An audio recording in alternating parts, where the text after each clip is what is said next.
মাটির নিচে জমাট বাঁধা রহস্য, অন্ধকারে লুকানো এক মৃত্যু ফাঁদ। হঠাৎই যেন কেঁপে উঠল তেহরানের আকাশ। যুদ্ধের আগুন এখনও পুরোপুরি নেভেনি, তার মধ্যেই বিস্ফোরিত হলো এক চমকে দেওয়া সত্য। ইরান যেন লুকিয়ে রেখেছিল তার সবচেয়ে ভয়ঙ্কর তুরুপের তাস, আর এবার সেই গোপন অস্ত্রই বের করে আনল প্রকাশ্যে। ইরানের ইসলামী রেভলিউশনারি গার্ড কোর, সংক্ষেপে IRGC, প্রকাশ করেছে তাদের একটি অত্যাধুনিক আকাশ প্রতিরক্ষা ঘাঁটির তথ্য। সংস্থাটির দাবি, সাম্প্রতিক সংঘাতে তাদের এই প্রতিরক্ষা ব্যবস্থা রুখে দিয়েছে বিমান, ড্রোন ও ক্ষেপণাস্ত্র মিলিয়ে মোট 171টি আকাশপথের লক্ষ্যবস্তু। ভাবুন তো, 171 বার আকাশ থেকে নেমে আসা মৃত্যু, আর প্রতিবারই যেন প্রতিরোধের দেয়াল হয়ে দাঁড়িয়েছে এই গোপন ঘাঁটি। ইরানি কর্মকর্তাদের ভাষ্য অনুযায়ী এই স্থাপনাটি আকাশসীমা পর্যবেক্ষণ, শত্রুর গতিবিধি শনাক্তকরণ এবং প্রয়োজনে ক্ষেপণাস্ত্র প্রতিরোধে গুরুত্বপূর্ণ ভূমিকা রাখছে। তেহরান যেন গর্জে উঠে বলছে, যুক্তরাষ্ট্র ও ইসরায়েলের সঙ্গে দীর্ঘ সংঘাতেও তাদের প্রতিরক্ষা নেটওয়ার্ক ভাঙেনি, বরং আরও শক্ত হয়েছে।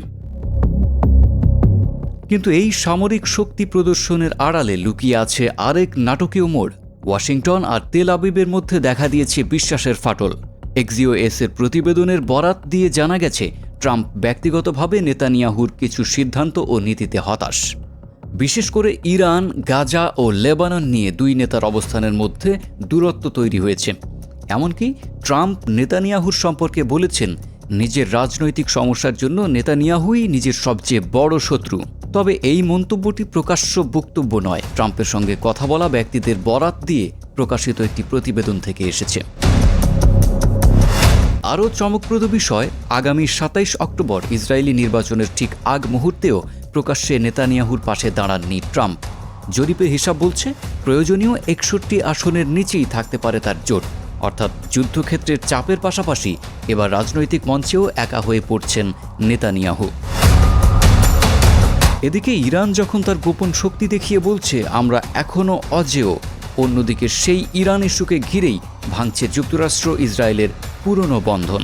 মধ্যপ্রাচ্যের এই লড়াই তাই এখন শুধু ক্ষেপণাস্ত্রের নয়, বরং বিশ্বাসঘাতকতা আর ক্ষমতার রাজনীতিরও এক নিষ্ঠুর পরীক্ষা।